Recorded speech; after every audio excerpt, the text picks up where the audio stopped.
In our last talk, we have talked about that there are two kinds of expression in Buddha Dharma. One is so-called nitatta. Nitatta means that some discourse whose meaning is already being drawn out. On the opposite, Nyatta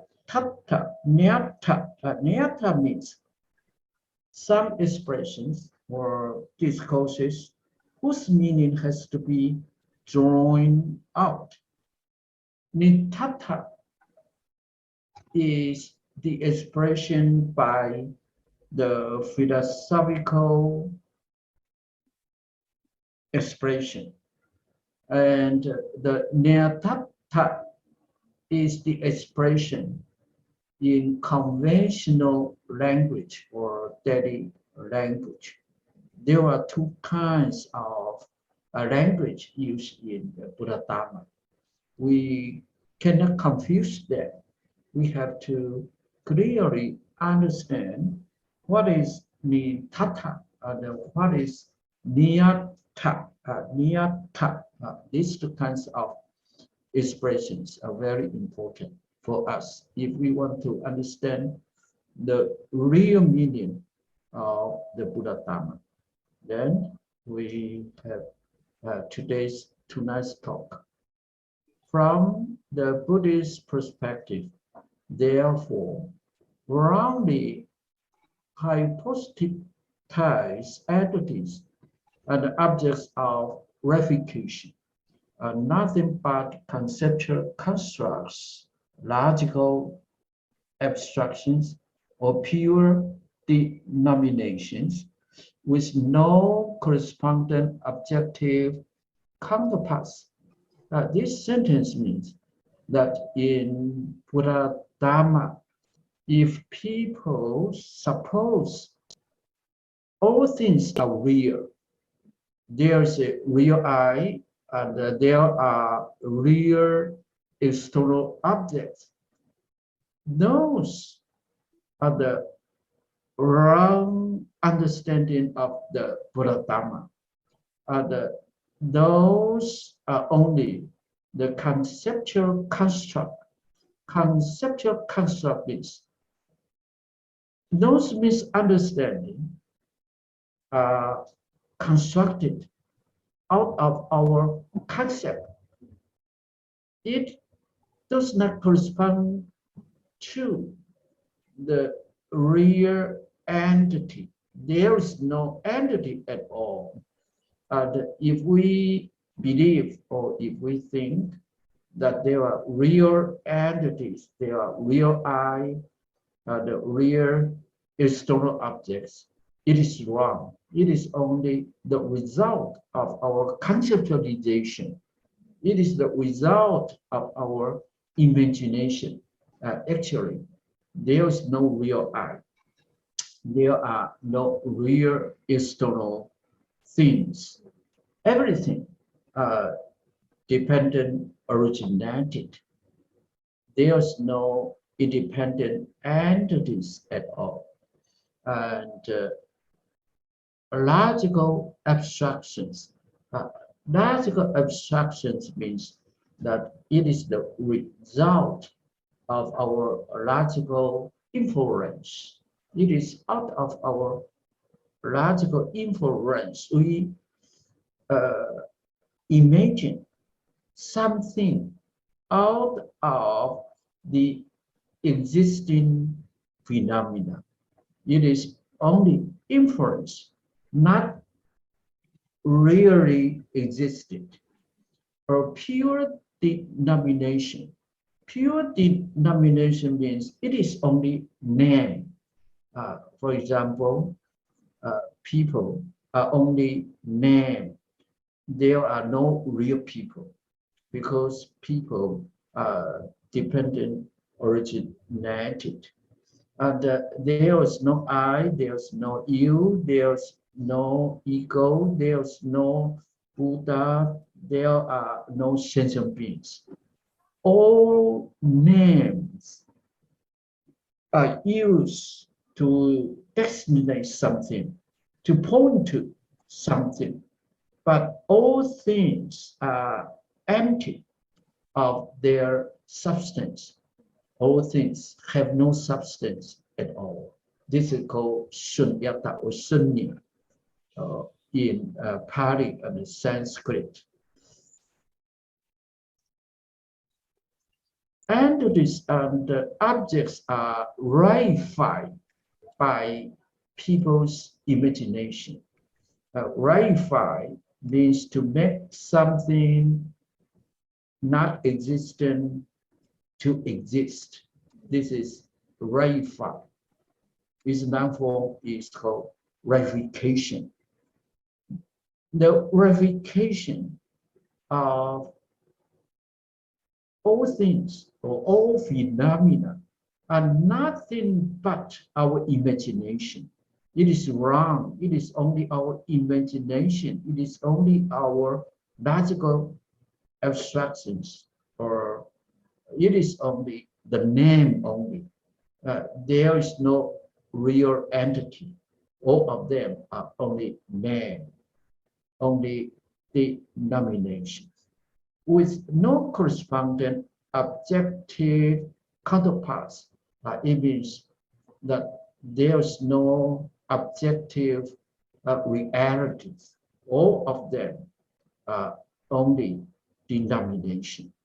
Even the principle of dependent arising, in its abstract sense, as the commentary exists, clarifies it, turns out to be a conceptual construct with no objective reality.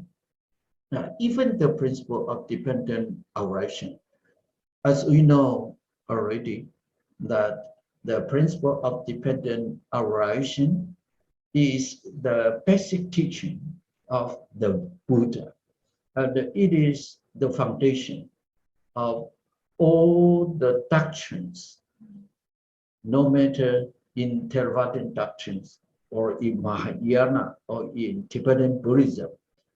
All the theories, all the doctrines are developed from the principle of dependent arising. And here we have to be careful. We should not ratify the principle of dependent arising. It means that we cannot misunderstand the principle of dependent arising as real, as an entity. No, the principle of dependent arising is only denomination. It is only a name to explain why the phenomena appear and disappears. It is only a philosophical thinking, a philosophical name to explain the appearance and the disappearance of all phenomena. We should not ratify the principle of dependent arising. It is only a conceptual construct that even the principle of dependent arising is only a conceptual construct. It is only an expression in philosophy. There is no real things. We can call it the principle of dependent arising. This philosophy is used to explain the human beings and the whole world only. It is a conceptual construct with no objective reality. It means that the principle of dependent arising actually doesn't exist as an entity.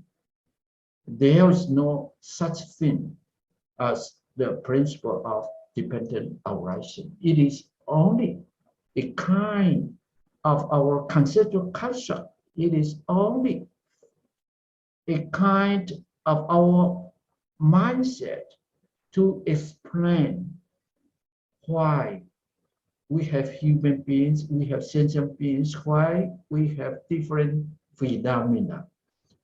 There is no such thing that we can call it principle of dependent arising. In this connection, it is observed that whether the Tathagatas appear or not, it is with ignorance as condition that volitional activities arise. And it is with volitional activities as condition that consciousness arises.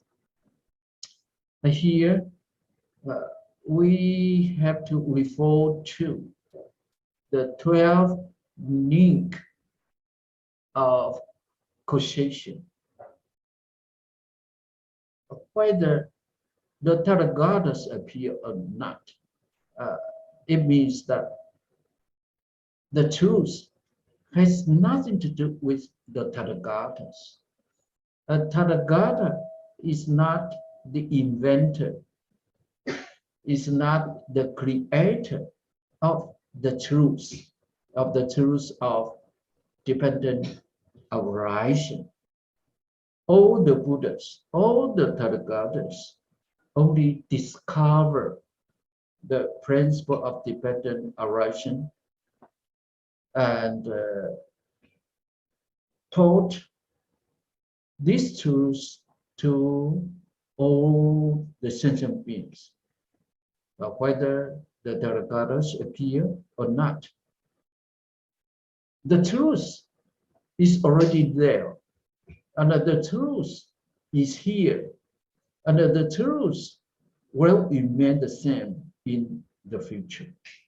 This is the principle of dependent arising. The 12 links of causation starts with ignorance as the first factor. Ignorance is the first factor, and volitional activities, or we can call it volitional formations, are the second factor. And the third factor is the consciousness. And the fourth factor, as you know, is the so-called nama rupa, the mentality and materiality. Now we explain the cycle of birth and death of human beings or all sentient beings in terms of the 12 main factors of causation. It depends on ignorance. The volitional activities arise, and it depends on volitional activities. Consciousness arises. Okay, this is the principle of dependent arising. Ignorance is the condition of volitional activities, and the volitional activities are the condition of consciousness. Here we have to keep in mind that in the 12 factors, the 5 khandhas are always there. The 5 khandhas are connected with the 12 links of causation, or the 12 factors of causation. All of them depends on the 5 khandhas, The five khandhas refer to our physical body, our sensation, our thinking, our volitional activities, and the consciousness. The principle of dependent arising is the truth of human life under the whole world, and it has nothing to do with the Tathagatas. The principle is there, and the principle is only the mechanism of we human beings and the old phenomena. Volitional activities, it means our intentional activities or our intentions. If we want to have something, or if we want to refuse something, it means that we have the discrimination. We distinguish what we want from what we don't want. This is the volitional activities. That this is regarded as a kind of ignorance, and they are the result of our ignorance of the principle of dependent arising. If we know that all phenomena are dependent on the causes and condition, then we have the wisdom to know that everything are only such needs. Everything is only the result of dependent arising. Therefore, we won't have any volitional activity. We won't have any intention to grasp at something. The wisdom tells us there is nothing real, but only the phenomena out of dependent arising. Then we live free from any emotion. We are free. That's called we are arhat. The occurrence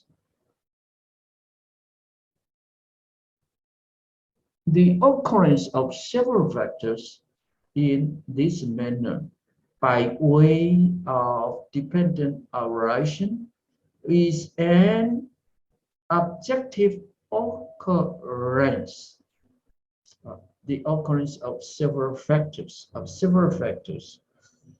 not only the 12 factors, but as we say already, there are the 5 aggregates or the 5 khandhas in each factor. The occurrence, the happening, or the appearance of several factors in this way means by way of dependent arising is an objective occurrence. And objective occurrence means that it is only an objective phenomenon. There is no creator. There is no entity behind this objective occurrence. No entity behind the phenomena. And no entity, no creator, no overlord behind the principle of dependent arising.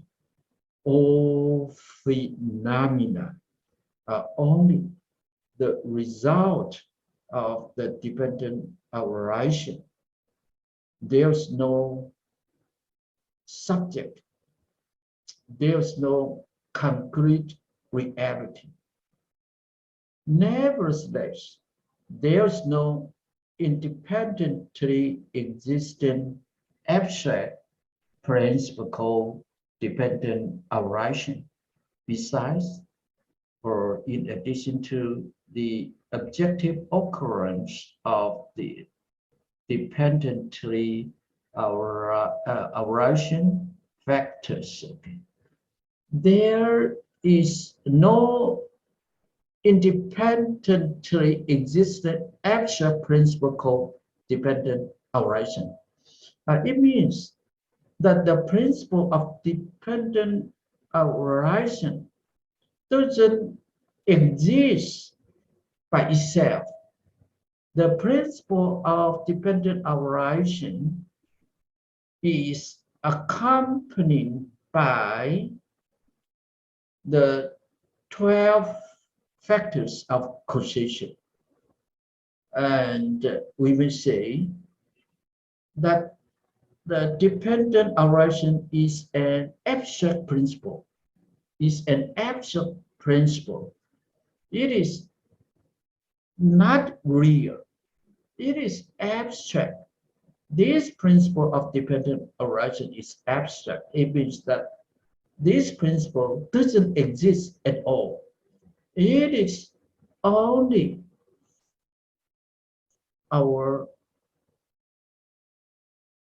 the so-called imagination or the philosophical expression.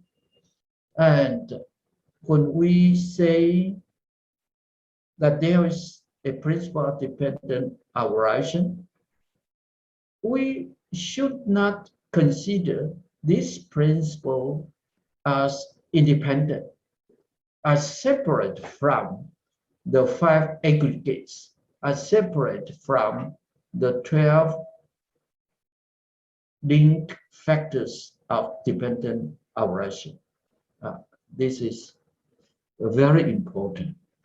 There is only objective occurrence of the dependently arising factors. Objective occurrence, it means when there are suitable cause and conditions, and some phenomena will appear. It is objective occurrence. There's nothing at all, nothing real. There's no entity at all in the 12 links of causation. And the principle of the dependent arising should be regarded as only a kind of our philosophical expression to explain the 12 links of causation, or to explain the phenomena of our human beings and the whole world. We should not misunderstand that there is a real entity, that there is a real principle called dependent arising. What led to this commentarial clarification is the attempt made by some other Buddhist schools to ratify the principle of dependent arising. Why we have to emphasize that there is no real entity named the principle of dependent arising, because some other Buddhist schools, as we can see from the endnote or the footnote, that these Buddhist schools refer to Uprising and the Mahisa Sakas. Those two schools were developed from the Theravadan main school. These two schools ratify the principle of dependent arising. They believe that there is a real principle of dependent arising. It is because this principle is real, so that we can have the 12 links of causation, or we can have the human beings, sentient beings, and all phenomena. Therefore, the Theravadan school tries to correct this misunderstanding, tries to clarify that there is no real principle of dependent arising. This principle is only applicable when the cause and the conditions combine together to have something. We may call it ignorance, or the volitional activities, or the consciousness, or other factors. We cannot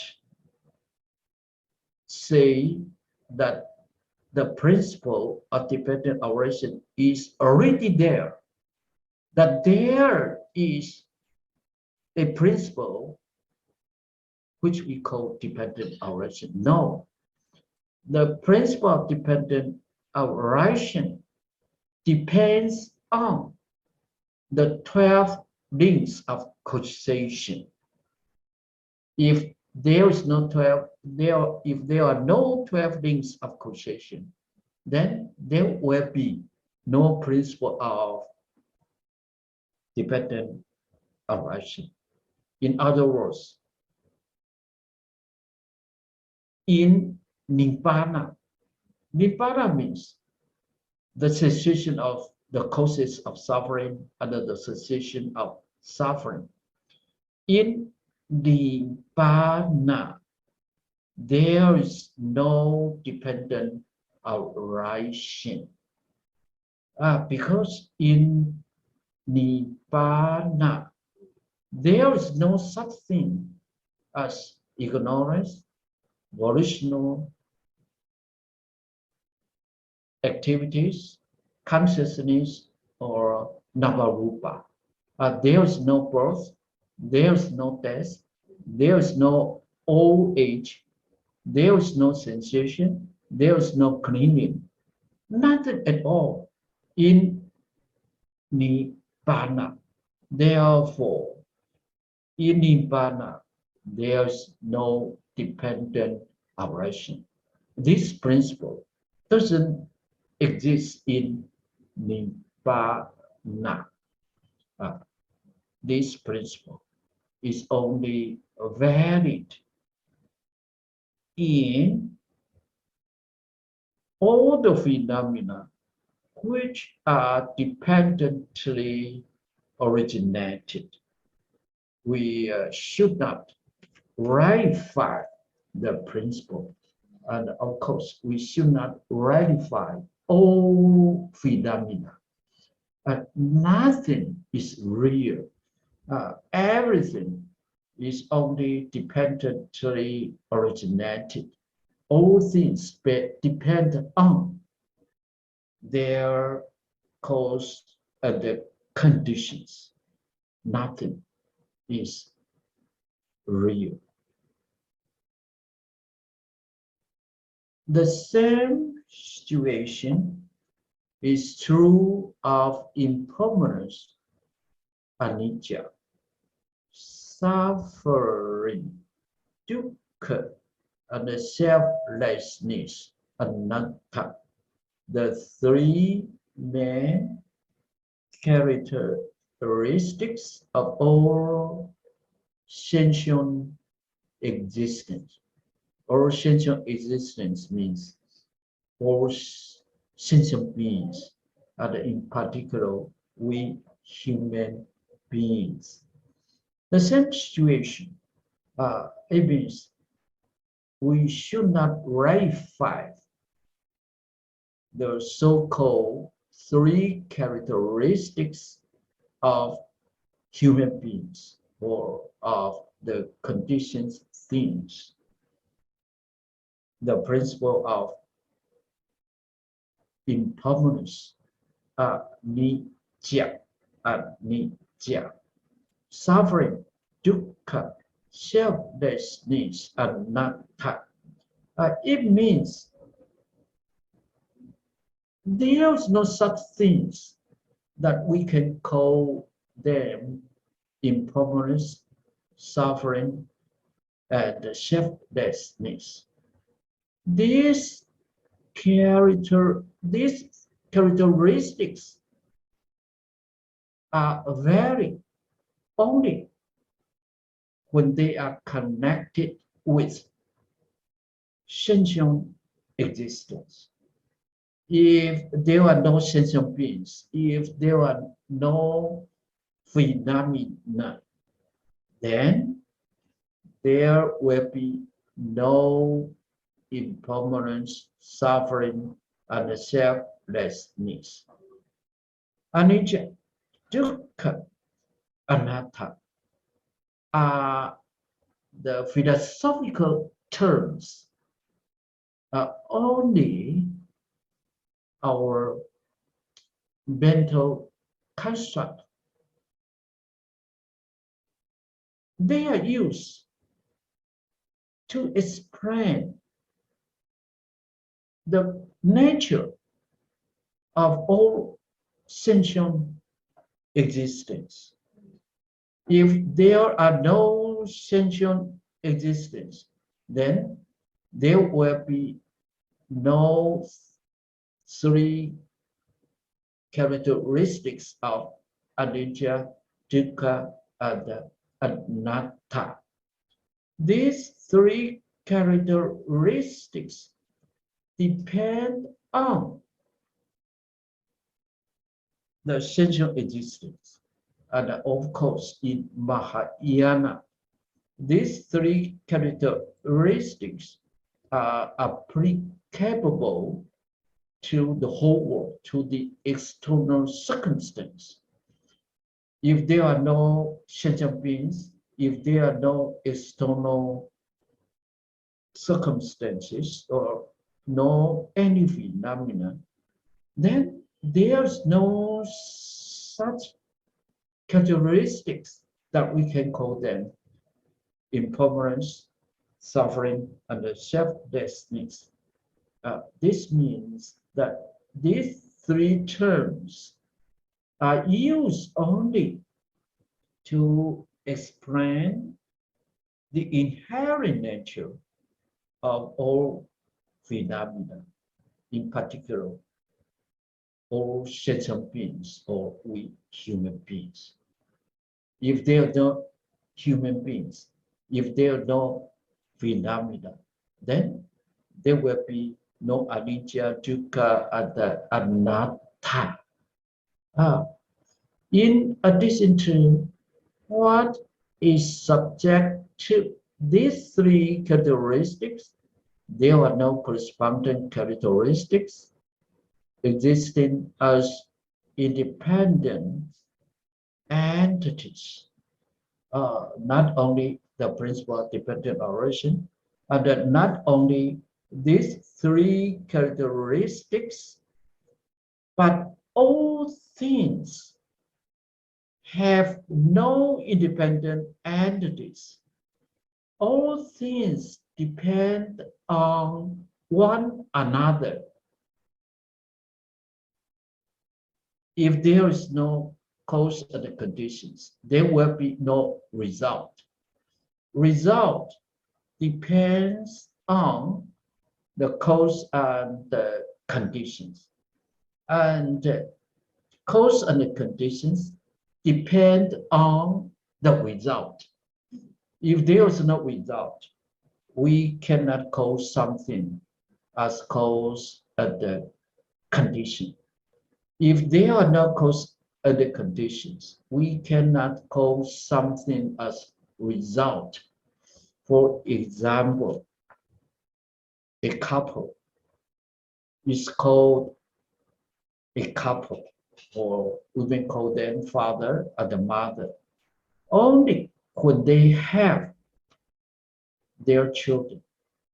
If they don't have son, if they don't have daughter, a couple cannot be called as father and mother. Therefore, we have to keep in mind that the cause and the conditions are not independent from the result. They are closely correlated. The cause depends on conditions, and the cause and the condition depend on the result. The result also depend on the cause and the conditions. And we call it as cause and the others are conditions. Cause and the conditions also depend on one another. All things are connected by this principle of dependent relation. And actually, there are no independent entities. There are no independent father. There are no independent mothers. There are no independent people. There are no independent trees or grasses or anything else. All things depend on each other. We say that Buddha Dharma emphasizes the principle of cause and effect. If there is no effect, we cannot cause anything as cause. If there is no cause, we cannot call anything as effect. Cause and effect appear at the same time. We cannot say that at first we have the cause and the condition, and then later we have the effect. No. Cause and effect depend on each other. If there's no effect, we cannot call it cause. If there is no cause, there cannot be any effect. And we have to keep in mind that the cause and the effect exists, they appear at the same time. We should not say that the cause appear before the effect. They appear and they exist at the same time. And as a result, we call it anatta. There is no cause and there is no effect. Because if no effect, there is no cause. So the cause is not the real cause. The cause depends on effect. And there is no real effect. If there is no cause, we cannot call it effect. The cause is anatta. The effect is also anatta. Everything is unreal. And this is called sunya in Pali or sunyata in Sanskrit. And this is the basic thought or the basic idea of Buddha Dharma. Very important to remember that there are no independent entities, no entities at all. All things are in progress, are changing all the time, and all things depend on each other. If there is no death, then there is no birth. If there is no birth, there will be no death. Birth and death depend on each other. They cannot be separate from each other. Birth cannot be separate from death. The death cannot be separate from birth. We call it birth because there will be death. And we call it death because there will be birth. And there is already birth. There will be birth. Therefore, we call it death. Birth and death depend on each other. I depend on you, and you depend on me. All people depend on each other. All sentient beings depend on the external circumstances. We are interdependently originated.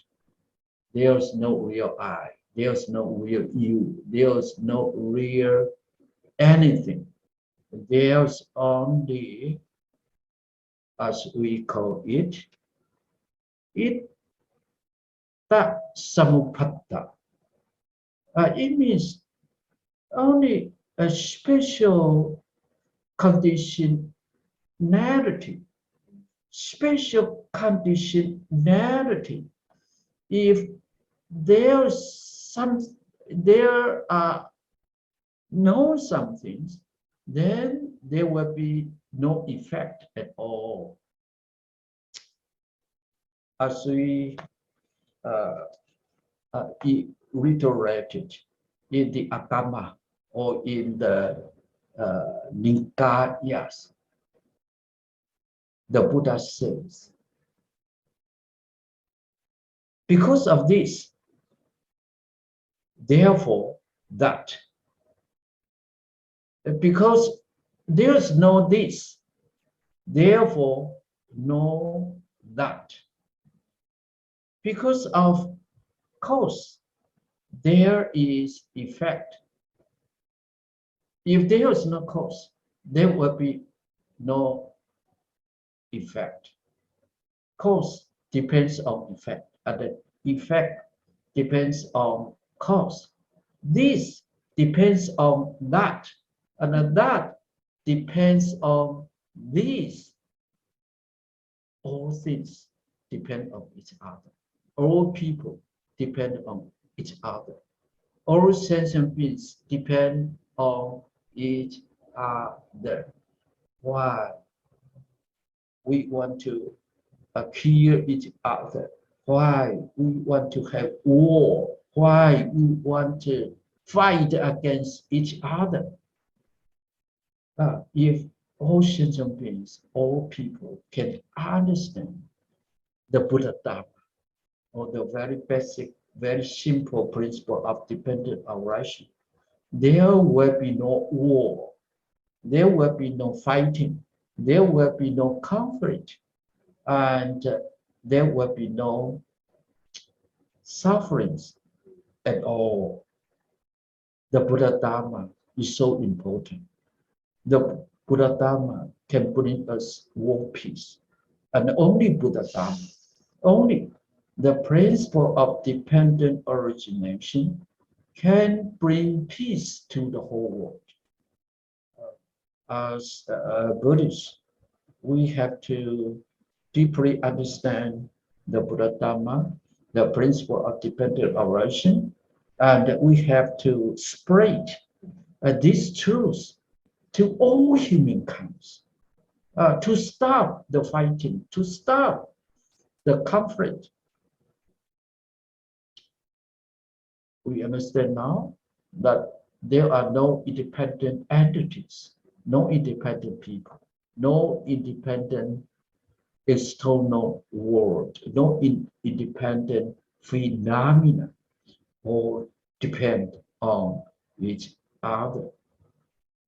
If the characteristic of impermanence, for instance, were to be postulated as a real entity, then it would be necessary to postulate a secondary characteristic of impermanence to account for its own impermanence. Here we can also explain the characteristic of impermanence from another perspective. If there is no anything, then there is no impermanence. Because impermanence is the nature of anything, no matter it is sentient beings or the materials. All the phenomena are impermanent. Impermanence is valid only in connection with any sentient beings or anything or any phenomena. If there's no sentient beings, if there's no phenomena, then there will be no such characteristics as impermanence. And if we postulate, it means that if we propose that the characteristic of impermanence as a real entity, it means that if we believe that impermanence is real and independent from any human being, any sentient being, or any object, then we have to postulate another characteristic of impermanence to prove this impermanence as a real entity or as true. Then in this case, under this secondary characteristic of impermanence would in turn require a secondary characteristic of impermanence to account for its own impermanence. It means that if we believe impermanence is true, then we have to use other things that is true to prove impermanence is true. And the secondary characteristic of impermanence, or whatever is used to prove the characteristic of impermanence as true, should need another proof to account for its validity.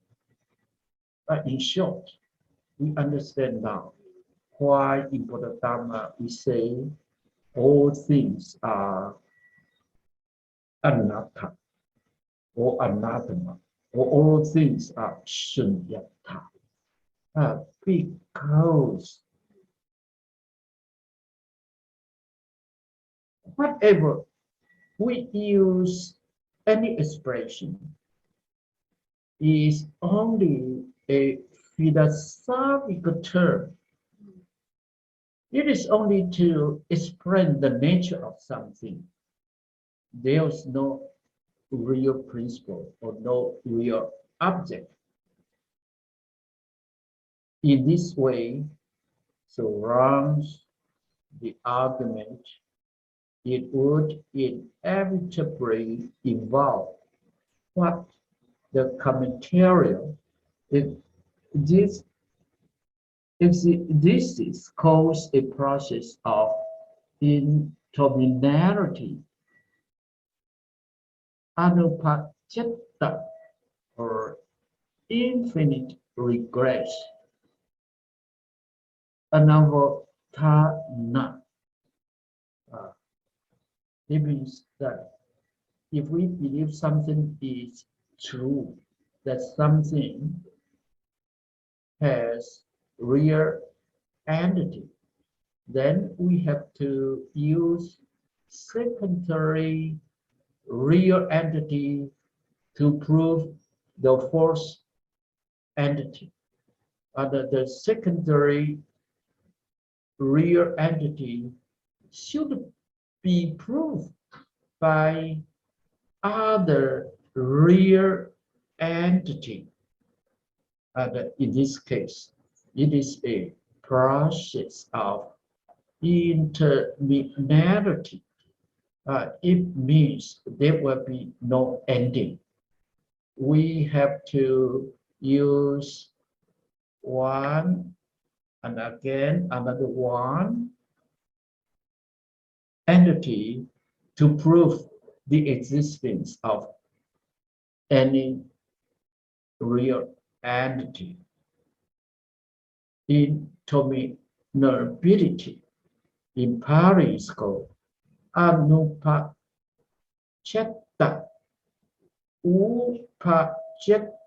Uprising means to cut off or to stop. And idappaccayatā means which cannot be stopped, which is interminable, which is interminable, which will continue forever, or we may call it the infinite regress. Regress means to move backward. It means that we have to use a secondary entity to prove the first entity. And then we have to use the third entity to prove the second entity. And then we have to use the fourth entity to prove the third entity. In this way, we are moving back forward forever. There is no ending at all. And in Mahayana Buddhism, or even in the early Buddhism, we call this nature as tattva. A Buddha is also called tathagata. Tattva plus agata. Gata means to go, and agata means to come. Tattva means thusness or suchness. It means that the Buddha has come to suchness. The Buddha has realized suchness or thusness. Therefore, the Buddha is called Tathagata. Tathagata means come to thusness or suchness.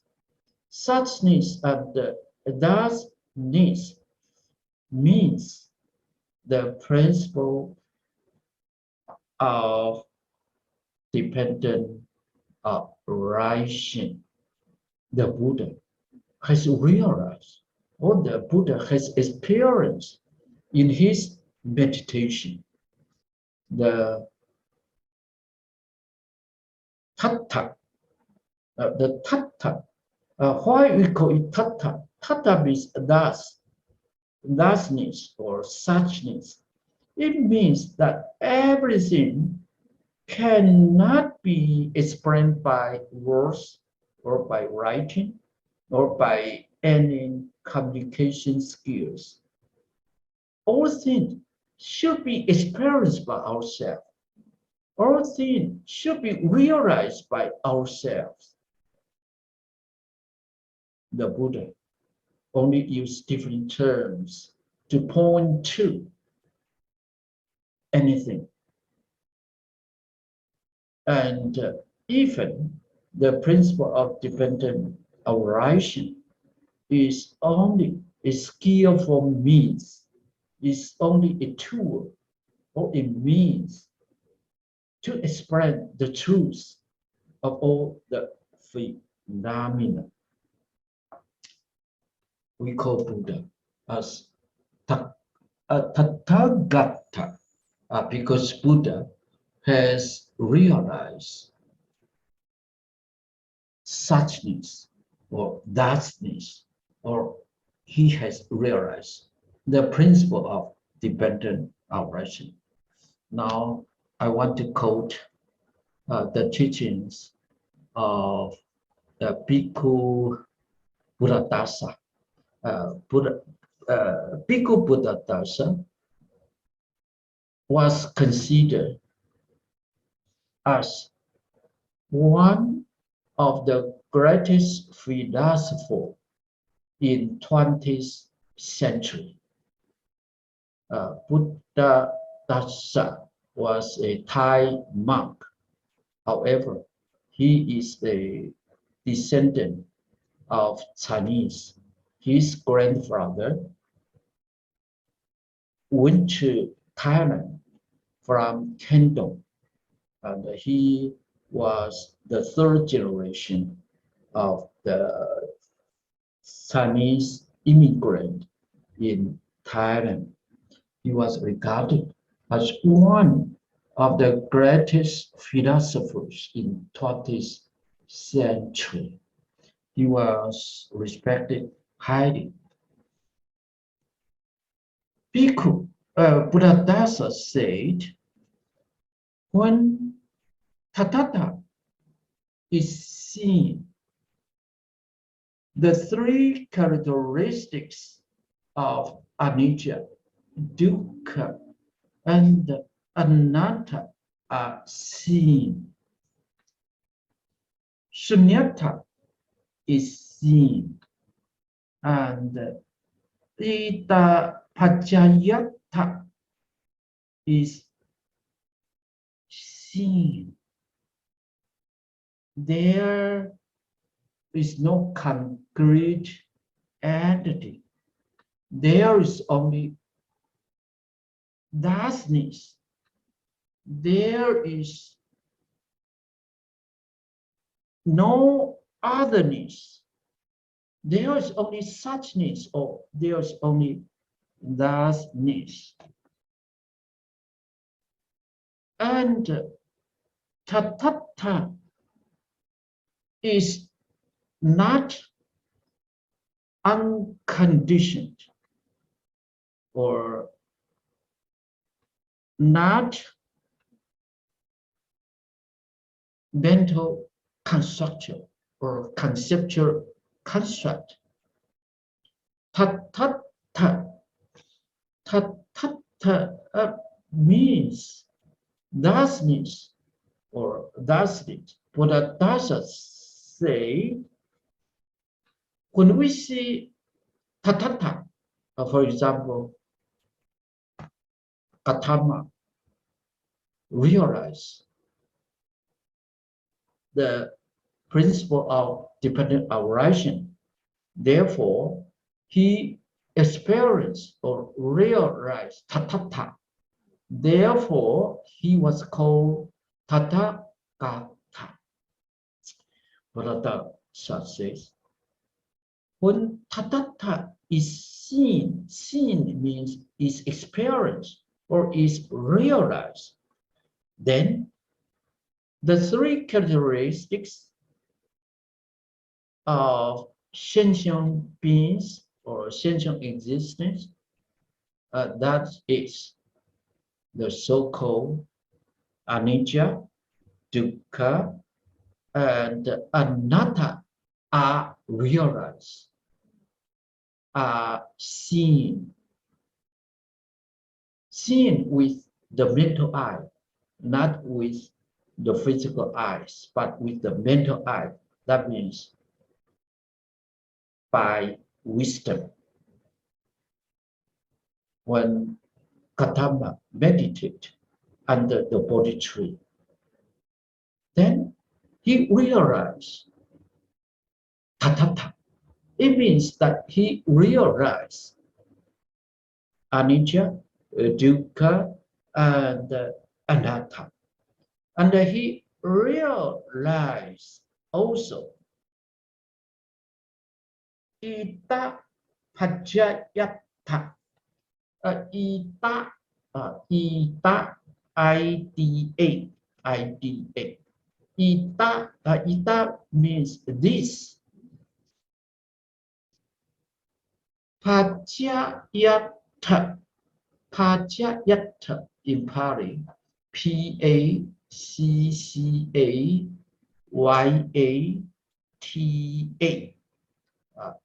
Idappaccayatā. Idappaccayatā.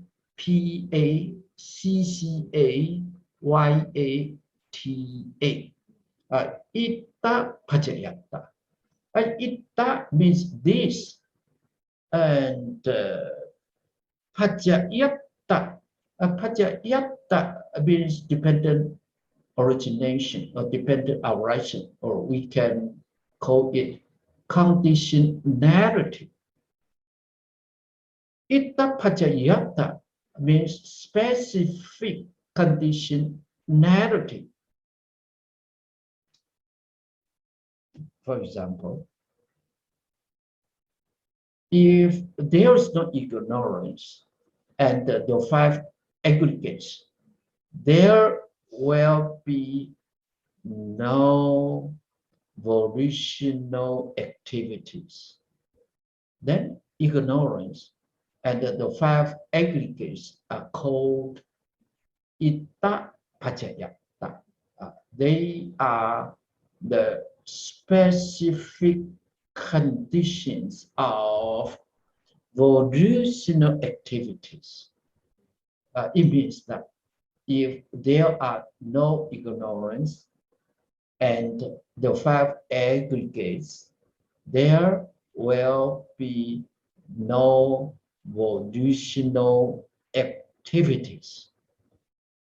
And idappaccayatā, we may apply it to anything.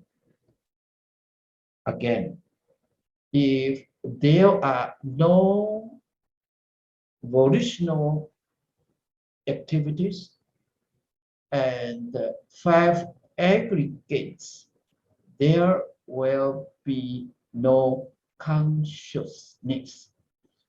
This is called the idappaccayatā. Idappaccayatā. Ida means this, or specific or special. The effect depends on special conditions. If there are no appropriate conditions, there will be no effect on our cause. As we mentioned already, even the conditions or the cause depend on effect. It is not only that effect depends on condition, but the condition also depends on effect. This is called the idappaccayatā. Idappaccayatā is very important when we study the agamas or the nikayas or the early Buddhism, we always encounter the idappaccayatā, and we have to keep in mind this idappaccayatā refers to that the cause and the effect depend on each other. This is called idappaccayatā, specific conditionality. For example, that the mind cannot produce material, but the material cannot produce mind or consciousness. Only mind can continue to have mind, and only matter can continue to have matter.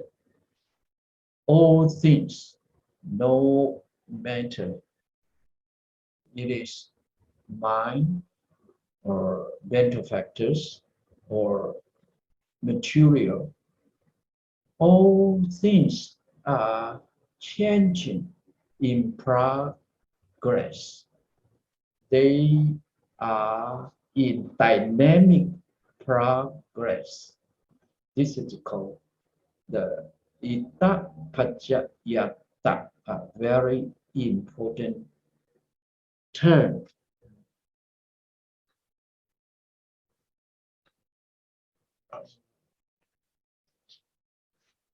Okay, the idappaccayatā, of course, defines the principle of conditionality, or the principle of dependent arising.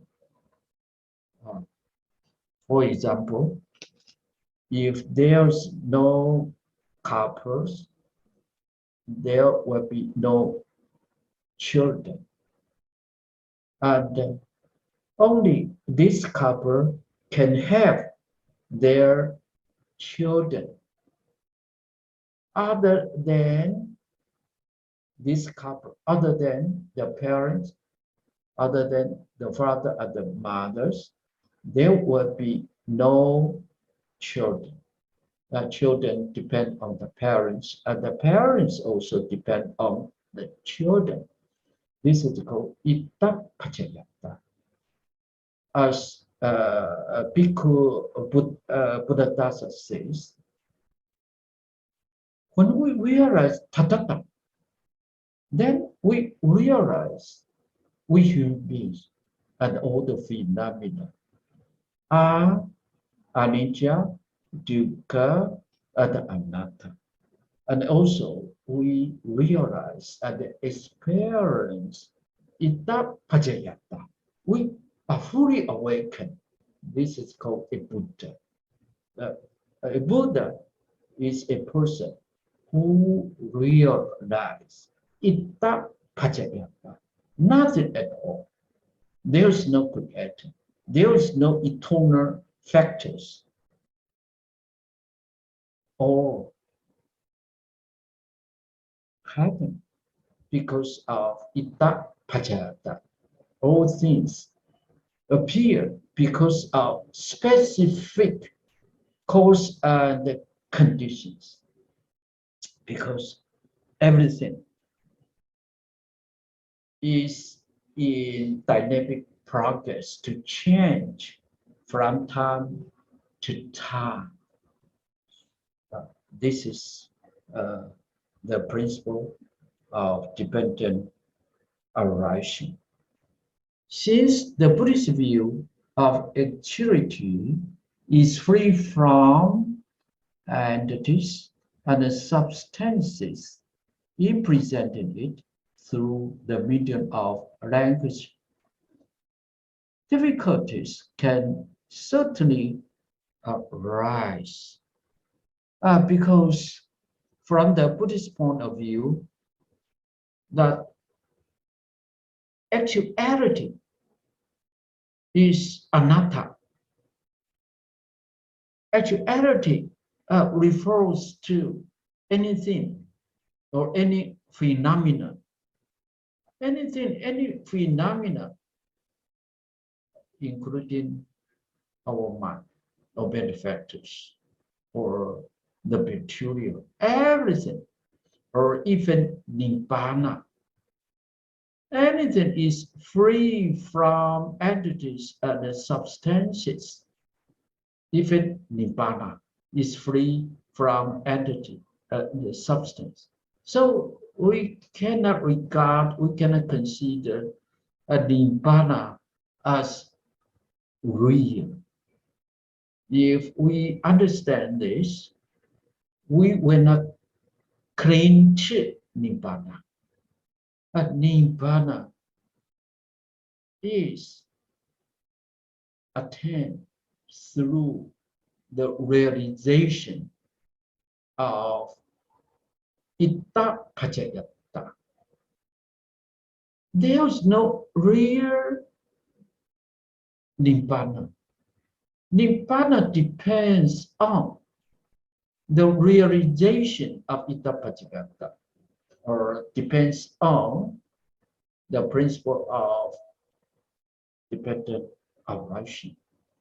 If there's no realization of idappaccayatā or dependent arising, there will be no nibbana at all. So nibbana is not independent from the realization of the principle of dependent arising. Even the Buddha, even the sentient beings are not real. They depend on each other. From the Buddhist point of view of actuality of any phenomena, all are free from entities and substances. It means that all things have no entity at all, and all things have no substance at all, because all things depend on their specific conditions.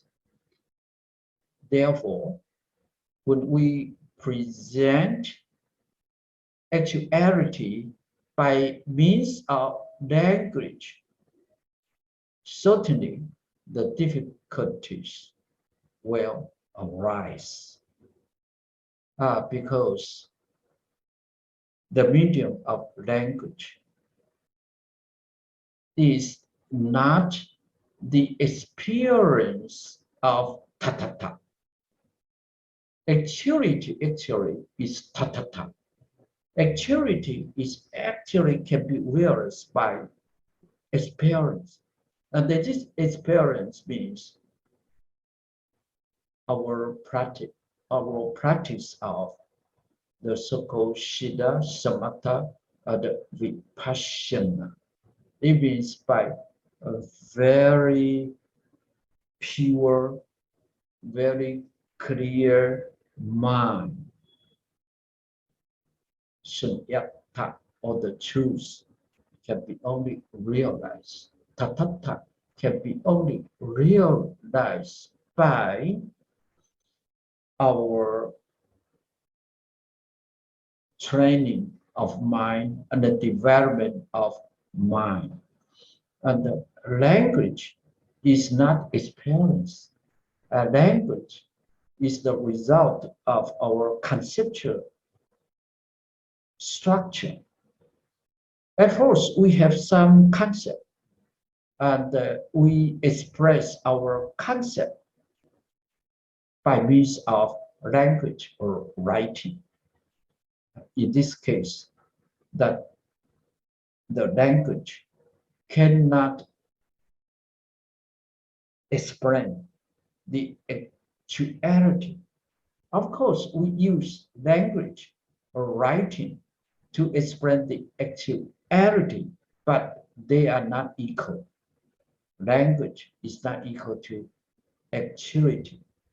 It is only real the practice of Shila, Samatha, and Vipassana, that we can experience, we can realize tathata, we can realize the idappaccayatā, or the so-called dependent arising, the principle of dependent arising. And if we use language to explain the entities, then we will have difficulties. For the structure of language is such that sometimes it can falsify the view of actuality as presented by Buddhism. Buddhism or Buddha use a language to explain the Four Noble Truths and the principle of dependent arising to people. But the language is not the realization of tathata. It is only the pointing finger which points to the moon. And therefore, the structure of language can falsify the view of actuality. For example, the subject predicate sentence, which is called the nominative expression in grammar. Nominative expression. Nominative expression, it means that we use certain words or certain expressions to designate something. It is only name. It is only words. It is only sentence. This is called kadu satana. Kadu means nominative, and satana means expression. It is only nominative expression. It is not actuality. It is not the real things. If we understand that this is only nominative expression, that this is only a language, then we realize tathata. Tathata means we cannot use language or writing to explain the actuality. We cannot use the language to explain something. This is called tathata. Tathata should be experienced, should be realized by the practitioner of Buddha Dharma. We have to practice Shila, Samatha, and Vipassana. Otherwise, we cannot realize idappaccayatā. It is only nominative expression. Nominative expression consists of subject and predicate. Subject, for example, I. Predicate means I speak. For example, I speak. This I means subject, and speak means predicate. It is only nominative expression, but this expression can falsify Buddha Dharma's expression of actuality, because in Buddha Dharma we say that there is no real actuality, there is no reality, there is no real entity, there is only dependent arising. there is only idappaccayatā, there is only tathātā. And the tathātā is not real, is not an entity. Tathātā is varied. When someone experiences the idappaccayatā, if nobody realizes idappaccayatā, then there is no tathātā, there is no person called Tathāgata. It is only some person who realizes idappaccayatā, or the principle of dependent arising, that we can call him a Tathāgata. Therefore, Tathāgata is also not a real entity. It is only a nominative expression. It is only a term. It is only a subject-predicate sentence. The nominative expression in Buddhist exegesis gives rise to means produce the false notion that corresponding to the grammatical subject, there is an ontological subject as well. Grammatical subject here refers to the subject predicate sentence, the subject. And ontological subject means that there is a subject, there is an entity which is the best of all things. It truly exists. This is called ontological subject. But grammatical subject is only a subject in grammar. It doesn't mean that there is a reality from the perspective of ontology. For example, an example given in this connection is cognition cognizes. Cognition cognizes in Pali is called vijnanati.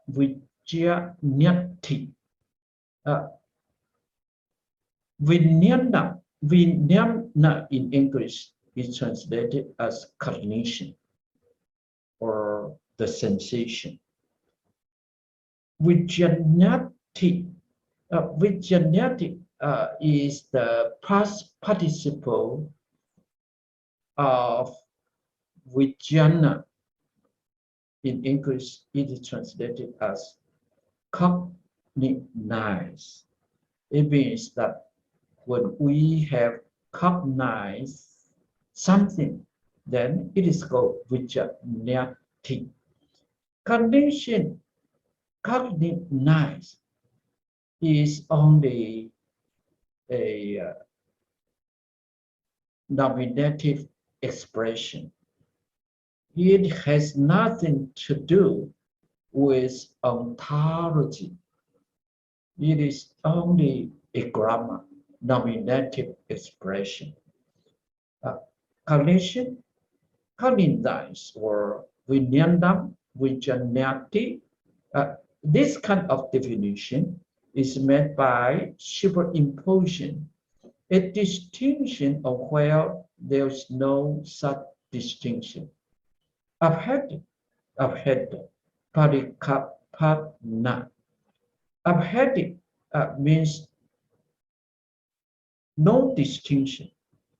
Abheda means distinction. Parikapana means to put something on top of other thing. It is explained here by superimposition. That means to pose something or to put something which is no different on something, no, excuse me, to put a difference on something which is in difference. This kind of expression is in this. For example, cognition or vignati. Cognition actually is equal to cognize.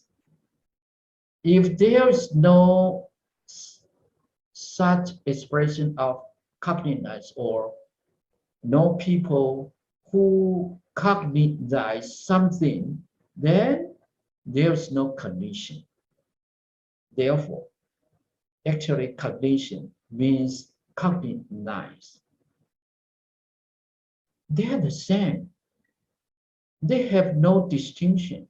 They are not different. But in grammar, we should say in this way, cognition, cognize. In grammar, we may misunderstand that the cognition is subject and the cognize is a predicate or is action. There's a subject which called cognition, and the cognition cognize something. No, this is a kind of misunderstanding.